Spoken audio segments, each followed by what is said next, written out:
Hello and welcome back to the All New, All Different #1 Comics Podcast. / we read a comic, and that's what Benny and I did. We both read a comic. I'm Dan, that's Benny. Benny, hey, what's going on? Not too much, just enjoying some nice weather. Yeah. Yeah, I never know, like, I know we talked about that before we started recording. I never know, like, what to call it. Like, being a big Kevin Smith fan, like, I always want to call it the Great White North or something stupid. But, like, I don't know, like, what a fun nickname for Canada or wherever you are is. So, I don't know. I'll keep thinking. I'm personally, I'm housed up in the Maritimes, so I am wet as a fish, basically. Okay, fun. Good. I'll keep thinking of things. I'll think of some like water things. I don't know. We'll think of something stupid to say. Either way, we're definitely back, like doing the Ultimate line. You and I have covered the last 2 Ultimate books, and they've been super awesome. We both really liked them, and now we're doing the next Ultimate book, the Ultimate X-Men, which, of course, I don't know if we talked about this before. Were you a fan of the original Ultimate X-Men? Did you read that at all or not? I caught snippets of it and largely was not a fan. Yeah. I felt that everything they did where they made Wolverine a bit of a creep way more than usual. There was the weird stuff with genetic testing and that the X genome was just a government made project that went wrong. So overall, not really a fan of that lineup. You know what's really interesting is, like, I have fond memories, of course, of the Ultimate Universe.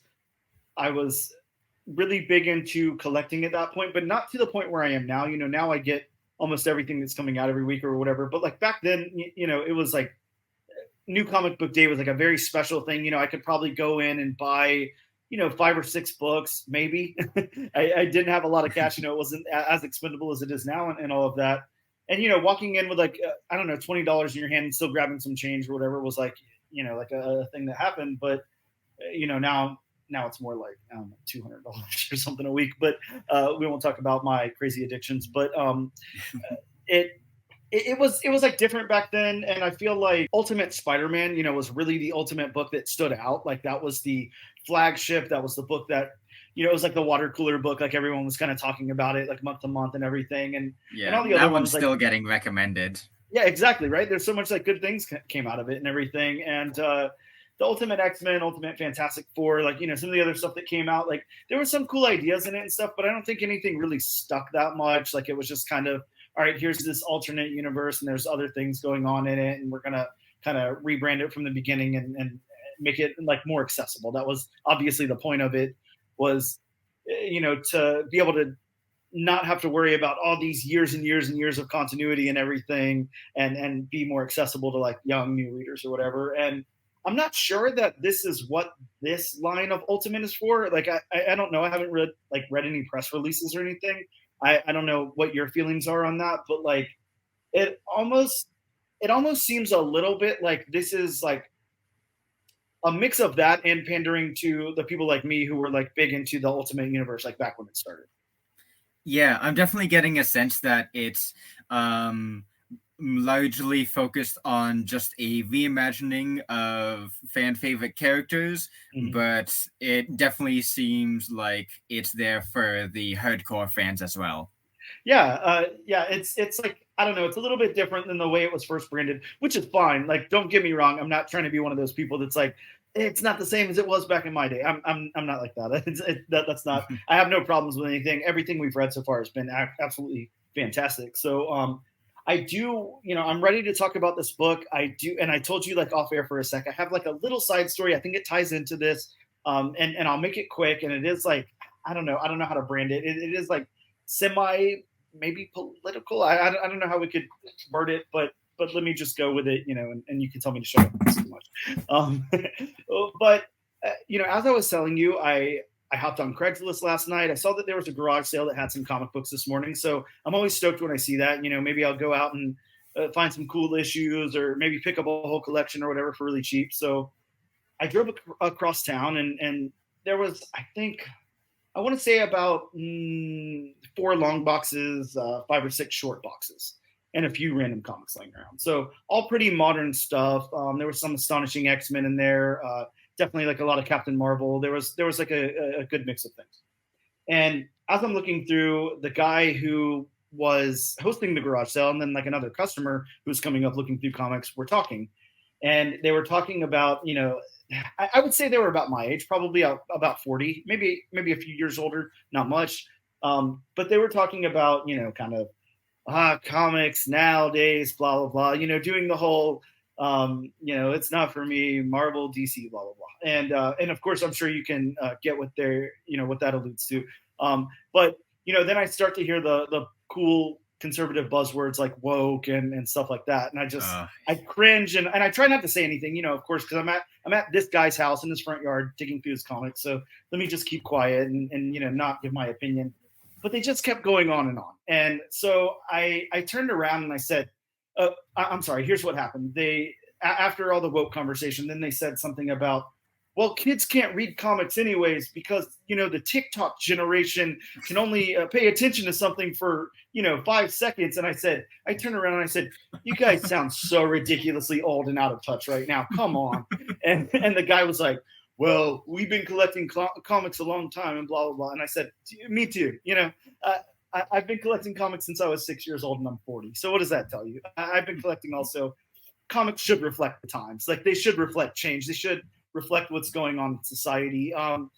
Either way, the only reason I wanted to bring that up, and again, that's just like a little, story of what happens here in the day of the life of somebody in Florida. But the reason I wanted to bring it up is because, just kind of looking around on the internet, I was really excited about this book. So, just doing a little bit of research, not reviews or anything, but just, to see what was out there.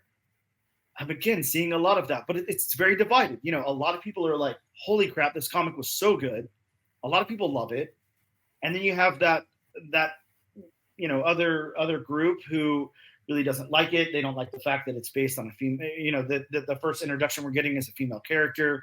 They're calling it feminist, a woke agenda, all of this stuff. What the hell is going on? What timeline are we living in, Benny? Because we're going to get into the book, and this is obviously a separate rant away from the review of the book, but did we read the same book? Like, do you see any type of agenda in this book whatsoever? That no, I don't. But that actually touches your story touches greatly on something that I wanted to discuss before we get into the story. Where Please. It seems that with a lot of comic readers, there is a disconnect with the material that they're reading. I mean, the heroes we read about are not just fighting other costumed characters. They're often representations of greater issues, and that's, the X-Men since the beginning have been stand-ins for marginalized groups and so much more than just spandex and superpowers. And these stories, a big reason why I stick with them and keep reading them is because they can handle heavy subjects in ways that other media can struggle with. They can teach children at young ages how to get concepts like inclusion for other people, and just like I said, just teaching about marginalized groups. And you get these people like you were talking about who just never see that and are completely blind to it. And it baffles me how such little media literacy really goes around with the superhero genre these days. And I love that you point that out too, because, think about what we're talking about here. We're talking about X-Men for one thing. How can you not see X-Men as an allegory to the oppression of certain groups and all of that? That's what X-Men is. I don't know. It's a very, hot topic, of course. And it's something, I think I always try my best to keep my opinions to myself whenever we're putting things out online for other people to hear. I don't want to alienate anybody or anything like that. But I'm sorry, if that's your mentality, if you're the type of person who doesn't like this book because the lead is a female character or something, then fine, click off of this podcast. I really don't care. I'm just so tired of hearing that. If you have a problem with comics, cool, then don't read comics anymore. go. I'm sure there's something else for you out there. and and it is a little sad to say, but a large majority of these people who are challenging new ideas to comic books look a lot like you and me, just Yes. Mm-hmm. white men, and they a lot of the time, from what I gather, they're worried about being forced out of their comfort zones by the addition of new diverse characters, but there's more than enough room for everyone at the table. Absolutely. I mean, again, just look at X-Men. Look at the history of X-Men. There's been so much. Either way, rant over. Let's get into the book. Let's talk about it. We read Ultimate X-Men #1. I don't know how we should do this time. I liked our format before, where we just kind of like touched on certain points of the story and then kind of broke it down and talked about it. I think I'd like to continue with that. I don't know if you want to talk about the opening of this book or if you want me to, but yeah, either way.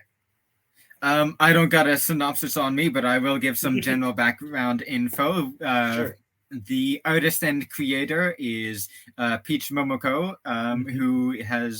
who's known for a couple of series called Demon Days and even some work on Star Wars Visions. And I just want to jump off the lead. I really like this story. Mm-hmm. Yeah, likewise. Yeah, it's a very good, very compelling story. So this story it's pretty straightforward actually if you think about it. There's not a whole bunch of it doesn't time hop or anything like that.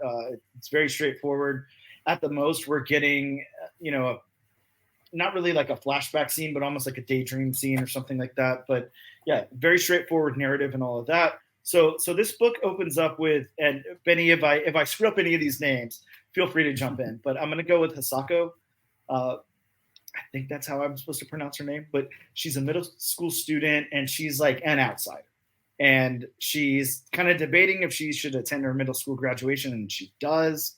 And I think I'm not 100% sure, but I think in their culture here, there's something about like a boy giving a button that's closest to their heart to a girl that they have a crush on. Like that's kind of what I've seen. Okay, so that's what's happened here. She receives a button that one of the other girls gives to her and says that it's from a boy, and it's got a note attached to the back of it. And the note is telling her to meet the boy at a temple. And if you recall what's going on from there, if you want to hop in, go for it. If not, I can keep going. Yeah. So she is she's ostracized from her fellow peers, but it's not known that she's a mutant at this point. So we don't really know why people don't get along with her. She says it's because she doesn't go to school that much, but the story digs into a bit more of the reasoning why. And yeah, she goes to this temple, this shrine, alone, which is always makes me scared whenever like a kid just wanders into the woods. And then she sees a shadowy figure. And Benny, here's my question to you: Is this, because I think yes, is this the ultimate universe's Shadow King? I 100% agree that we are introduced to the Shadow King. He is a thin and tarry black substance creature with these startling eyes gazing out, who talks to Ichiki of Armor, the main character, and kind of blames her for the death of her friend, who is revealed to have committed suicide. And the shadow figure, who I'm not going to refer to him as the Shadow King quite yet because it hasn't been announced. It could be a twist someone, but I'll just go for a shadow figure for now. He taunts her and gives her a pendant that the boy had given her, and it's a cute little pendant of a little girl in some samurai armor, which, if you are a fan of the character, is the mutation of her armor. Yeah, and it's I I really love that because it's almost like I was like, wait, are we like gonna get meta for a second? What's what is about to happen here?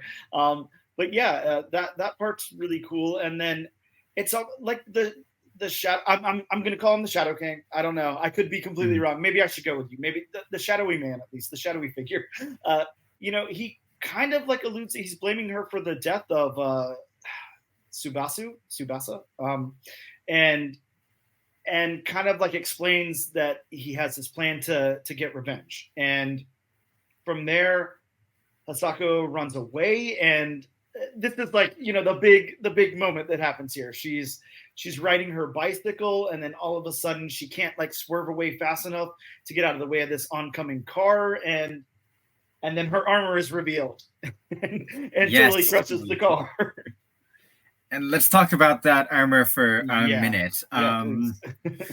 We get a very scary scene of her about to be rammed by a car when suddenly this hulking, transparent, full-plate samurai armor that looks like polished pink crystal comes out and encases her, stops the car, and then kind of turns and makes a pleasant face at her. I really like the characterization of her armor. It Oh yeah. seems somewhat like another figure or another entity that is just friendly with her in this.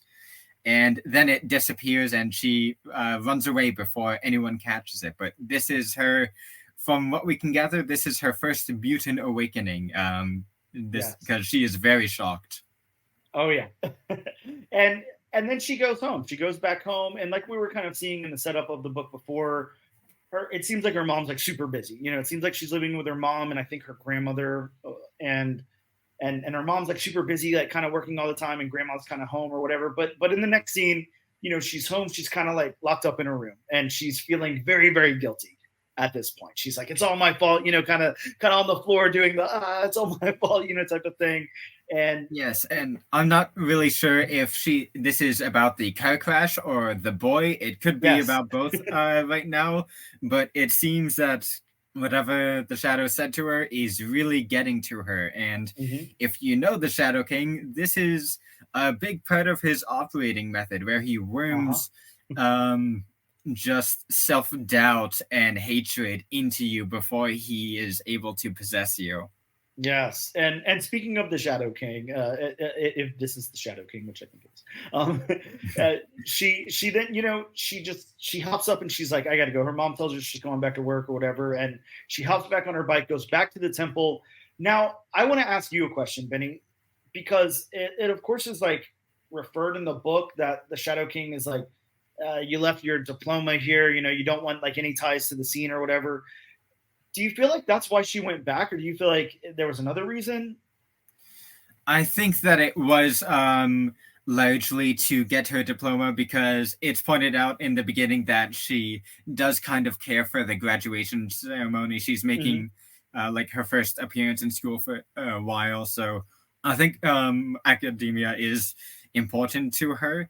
And yeah, she heads back to the temple where the Shadow makes a move at her, and like I said, he's a tarry substance that lashes out at her as soon as she fights back a little bit at him. He immediately kind of he acts like he's emotionally hurt by what she says, and it feels kind of like he's projecting some of his own emotions on her just because he's blaming her again, and he lashes out in the tower, and it just splats across her armor, which is a beautiful contrast of the powers in this. Yeah, I really love that scene because he's almost got these like tendrils and stuff that are starting to come out and like move towards her, and then like you said, the armor appears, and obviously this is like no match whatsoever for the armor. The armor has no problem dealing with this. It kind of picks them up and like crushes them a little bit, like in their hands. Yeah, it's very visceral at times. And we should point out by now that this isn't so much a crime fighting story as it is a ghost story. Yeah, and it's yeah, it's very interesting. I think, I haven't read a lot of manga. Like I want to say, maybe I've dipped into like two or three, like at the most, not really something I've read. There's a lot of it out there, and I don't feel like it's very super accessible for, um, sorry, the accessible is not the right term. It's just, I'm so steeped in like comic book lore that I'm like, do I have time to try to, get into Yeah. something else? Because it's very accessible. Let me take that back. Let me walk that back. It's very accessible. But I feel like, yeah, like you're right. And obviously, Peach Momoko's art is very manga esque. But with that being said, I feel like the story leans in a little bit to something that you would kind of expect from like a manga, just because it's more. I don't know. We're seeing something that's more like ghosts, demons, or something. Less of like that crime fighting aspect that you get in like a lot of superhero comics or whatever. Yeah, ghost stories like with a young student protagonist is a pretty big trope in Mm-hmm. manga and anime. I am pretty familiar with the medium, huge fan of stuff like JoJo's Bizarre Adventure and Cowboy Bebop. Um, and you mentioned it, the art style is very reminiscent of manga. It Mm-hmm. has like very crisp and neat paneling, Yes. which really suits Peach's art style, which is a watercolor and anime inspired expressionism, which is just lovely to look at. Oh yeah, it really is. Some great stuff. I guess let's go back to the story and finish there before we. Sorry, I know I kind of hijacked it and started talking about the manga influences. But yeah, basically, I mean, it looks like I don't know what you thought. It looks like maybe Shadow King's at least gone for now, or the shadowy figure. uh, but some of the repercussions of what's happened, are just starting. So the the Shadow King or shadowy figure or whoever, or sorry, let me take that back. The uh, Subasa, uh, kind of comes to Hasaku in a vision or whatever. So I think he's like, I don't know, a ghostly figure or something, an apparition. I'm not sure what he is, but he kind of comes to her and is talking to her, and then her phone rings and he's like, "You better answer that." And I mean, if you want to go with what we learned then. Yeah, and then he says that curse is going to be taking effect, and the call she picks up is um, somebody telling her that one of her teachers, the coach, has committed suicide in the same fashion as the boy, Mm-hmm. and it's the start of a curse, which I'm very intrigued about. Yeah. I There's a lot of this book that is kind of blending the line between like powers and magic, and I'm Mm-hmm. really intrigued if if this curse is going to be like an actual magical curse that's taking effect, or if it's something like the shadow jumping from body to body and causing them to kill themselves. Yeah, I'm really interested also to see where this goes. What they're using to make this stuff happen. I think that it's really interesting that the teacher, or sorry, the coach, dies in that manner, and it's revealed to Saku on the phone there. I think one of the really interesting things about what's going on with it is the fact that she's receiving that call, learning about it. We're of course just learning that this, like you said, this curse is kind of unfolding as it's happening. And yeah, it's just the way the story is told is like very, very interesting, because I think at first I wasn't too sure where it was supposed to go, and we got into like this. It's not like a PSA for bullying by any means, but we got into this bullying thing, and we learned that that's why uh, Subasa has died by suicide, basically. And it's kind of alluded to that the coach, was involved in that bullying to some extent, or Yeah. maybe wasn't helping to do anything, kind of the same way Hisaku is not really helping to do anything, just kind of was like, go stand up against them. But when it was happening, just kind of turn that blind eye. So I think that some of the, I don't know, elements, the threads that they're laying down for this is like really interesting. Yeah, I mentioned before, a big part of why I really like comics is because it can handle heavy subject matter. And Mm-hmm. one of the things that this first issue gets driven into you very quick is Hisako's survivor's guilt. She Yep. does feel at blame for her friend or somebody she knew killing himself. And that's a very real thing that happens when people close to you pass, no matter the circumstances. Mm-hmm. You can feel at fault for that, and for a young child, it can be very destructive. Yeah, absolutely. I like the way that it's kind of playing with some things too, because I think that whenever we go back to that scene where we see uh, Subasu, or sorry, Subasa, I'm gonna have trouble saying that name, but Subasa getting bullied and tormented and stuff. Like, are we seeing a straightforward narrative there, or like, are we seeing exactly what happened? Are we seeing Husaku's interpretation of what happened, and she felt like, I'm gonna be over here why he's getting bullied and stuff, and I'm not gonna step in and do anything. Was that really what happened, or is that how Husaku's feeling? I like how they kind of play around with it a little bit. I'm not too sure. I think that that's like an important element to the story, so I'm sure it will come back up. But yeah, I'm really really digging that.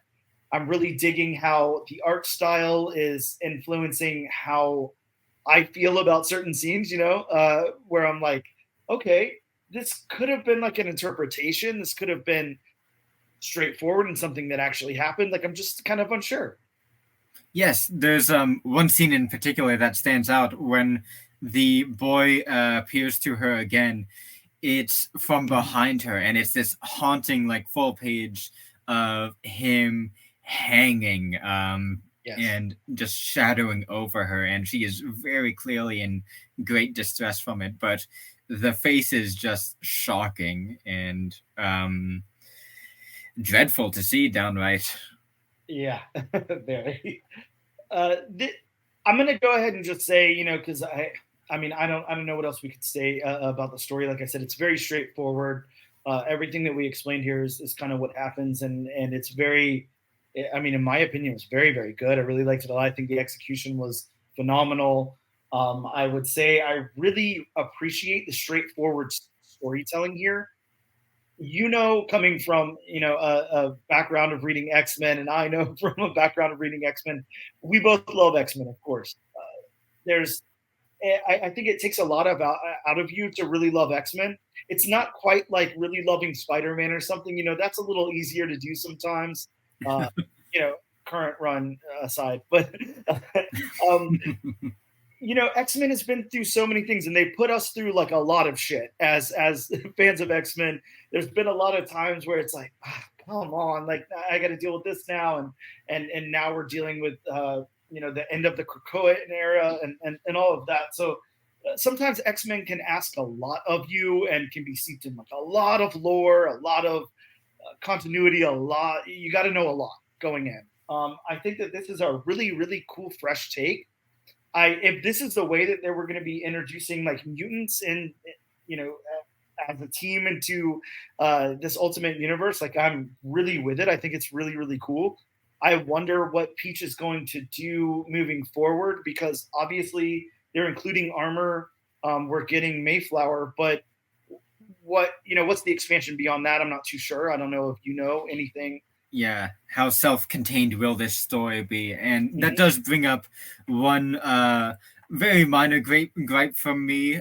Sure. Personally, I was really hoping to see some like redesigns of my favorite characters, but that's all right. If it wants to open a kind of with a slow, self-contained story with getting to know in depth the main character. Mhm. I'm very happy for Peach to take her time with this story and naturally expand outwards. I am looking forward to seeing other characters introduced into the story, though.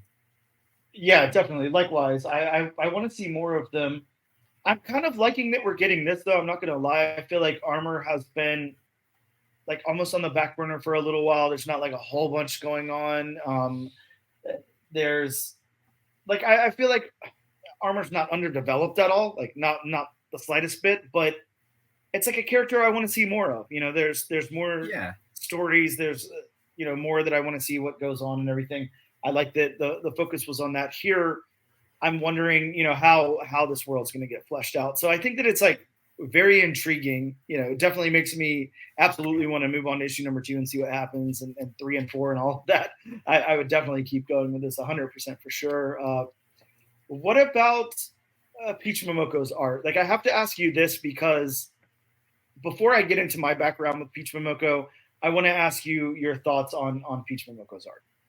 So, like I mentioned earlier, I really like how neat and tidy a lot of the paneling is, and Mm-hmm. the coloring is very lovely. The standout for sure is the armor itself. I love Mm-hmm. how it shines like a pearl.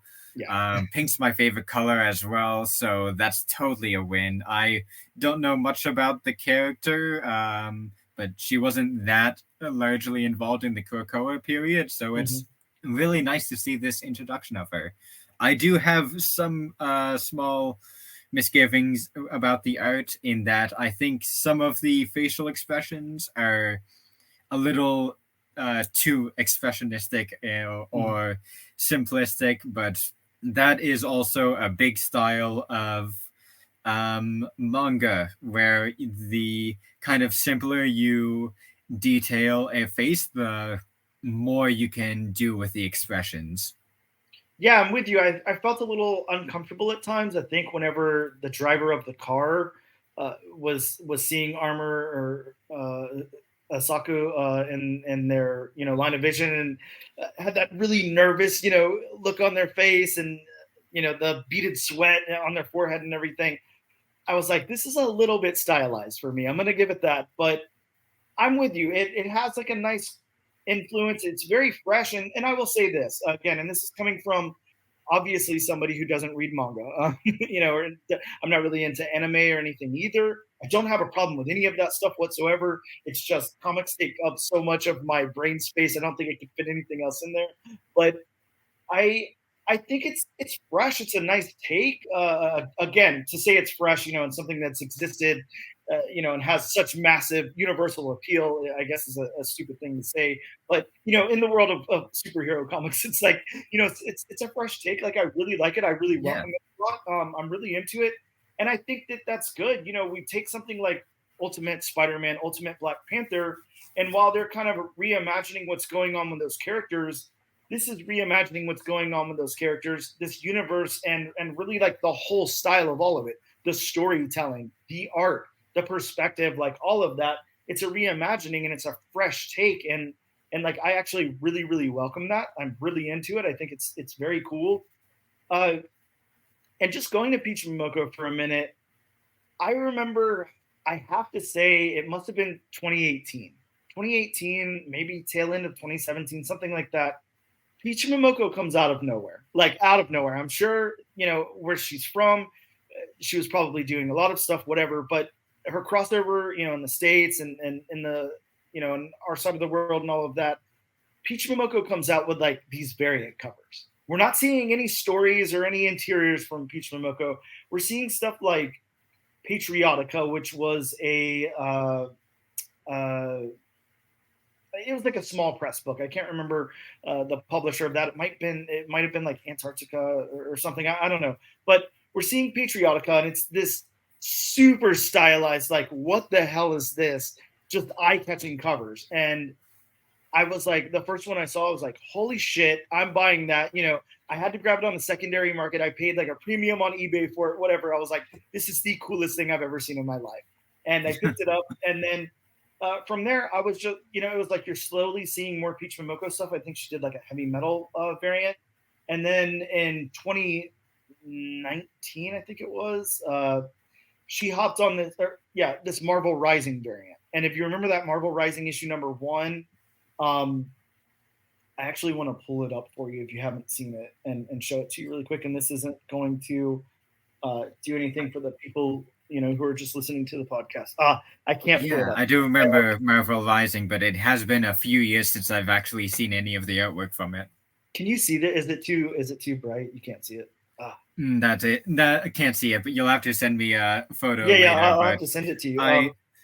I do want to check out some of her other work now from reading this first issue. We talked a bit about breaking out in different styles, and comics often have like this house style where, as eras go by, a lot of artists will draw very similarly. Like, look at the Mhm. 90s. There's big, muscly men covered in pouches, and Yeah. guns are usually the focus. So when stuff breaks out of it, it can be a bit risky. It can annoy fans, but personally, I really like seeing new takes on characters. Oh yeah, likewise. I absolutely love it.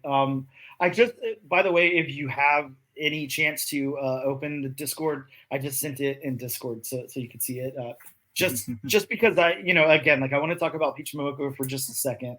But that was like really when that came out and it was on a Marvel comic and it had all of these characters that I really really love, and I was like, holy crap, this is Peach Momoko style on these characters, and it's just so amazing. And then my favorite character of Marvel, Spider Gwen. She did a cover for Ghost Spider issue number 2, and like when I tell you, I got I think 5 copies of this thing really before it heated up. I think I spent about $30 on them or so. It's Ghost Spider issue number 2, and it's got Spider Gwen, kind of taking she doesn't have her mask on, but she's taking a selfie, and then in her camera on her phone, or sorry, on the face of her phone, it's got half of her mask there. So just a really really cool cover. But yeah, I mean, I have to say I've been with Peach Momoko from the beginning. The second that she showed up here in the States, I picked up every single thing I could get my hands on. I was obsessed with her. So just Yeah, really really good. from this issue alone, Peach Momoko demonstrates a really good understanding of balance between slice of life Mhm. and creepy factor, with the shadow and with armor just going about her daily life. Yeah, definitely. Just some really, really awesome stuff. So, again, like I just wanted to, kind of touch on that for a minute and really, just, let that be known. Peach Momoko is a really, really good artist. And I had no clue, until the Demon Days stuff started to come out and everything. A really, really good storyteller. I'm really liking the stories that she tells. They're just like a cool, unique perspective on stuff. And I really love the fact that Marvel has just kind of handed her the keys to certain projects and said, like, yeah, do your thing. Like, you do it. It's in like kind of like your little pocket universe there. It's fine. You can do whatever you want with it. And now they've given I'm her very Ultimate glad X there's Men. I am very glad there doesn't seem to be much like editor meddling with the Yes. story so far. Mhm. We finished up with the story, but there is one last page, which is Mhm. just a page full of cultural facts from Japan, stuff Yes. that Mhm. they went over in the issue, stuff like the second button giving for to the person you like, and some of the charms that were seen in it. And this is something that is sometimes come up in manga, just where there's a brief aside to explain some of the history of fact, and it's really nice to just learn a bit more about a different culture. And I love things like that, Benny. I don't know about you, even if it's not like cultural or whatever. I love whenever stories will tell you the significance of something. I mean, I'm fine with it. Dumb it down a little bit. This thing's important to this character. I don't know that, just by looking at it. I don't know that, Cyclops' shoes are important to him unless you give me a page and say something about it. So, and if you can't put it in the story, if it doesn't naturally fit in the story, I love a little page that says, this is what this thing is. This is the history of it or whatever. And I mean, this is like you said, this is really quick. Like it's a sentence or less on most of it. But really cool. I really like that a lot too. I have to say, I'm really digging the vibe of this comic. I think it was A plus. I cannot wait to read issue number 2. I am all in. So, um, I know we kind of already gave our thoughts, and you said you liked it as well. I'm assuming it's enough for you to add it to your pool or continue on to issue number 2. Ooh, definitely. I really want to see where this ghost story goes, what's going to happen with the curse. This for sure has to be the Shadow King. I can't think of who else it would be. It just fits him to a T of worming your way in through self-doubt. Mm-hmm. And I mean, he's a literal shadow. Yep. Yeah, I'm with you. I want to see what else happens here. I definitely did we lose the Shadow King if that's him? Is he coming back? I think he'll come back. Oh, he's for sure coming back. Right? Really cool though. I want to see this universe expanded. Yeah, so I'm really excited about it. And I guess that will about wrap us up unless you have anything else you want to say. But yeah, I appreciate you taking the time today to talk to me about another book in the Ultimate Universe. Yeah, we talked a lot about it in the beginning, just about kind of comics as a whole, as a medium, but just talk to people and get to know them. Don't be afraid if somebody's different. Yep. Yeah, exactly. Diversity is what makes everything go around. It's much more interesting to see different and unique perspectives on life, and you get a better understanding of the world around you and all that. I mean, how boring would it be if every comic was just old white dude? So Uh, pretty damn boring. I think I'd check out really quickly. So, uh, yeah, thank you, Benny, so much. Appreciate it again. And I had a great time talking to you about Ultimate X-Men #1. Glad to be here.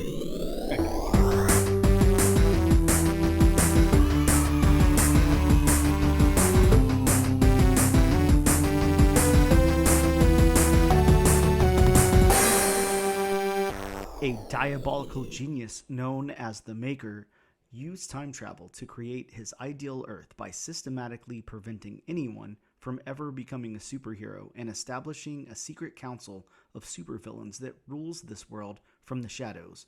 But recently, the Maker was locked away in a place called the City, and now the Maker's council works to further exercise their influence on the world, including Sunfire, Viper, and Silver Samurai, who oversee the eastern territory of Nino Kuni, the land of the sun. There, a young girl named Hisako Ichikuni is about to find her life changed forever.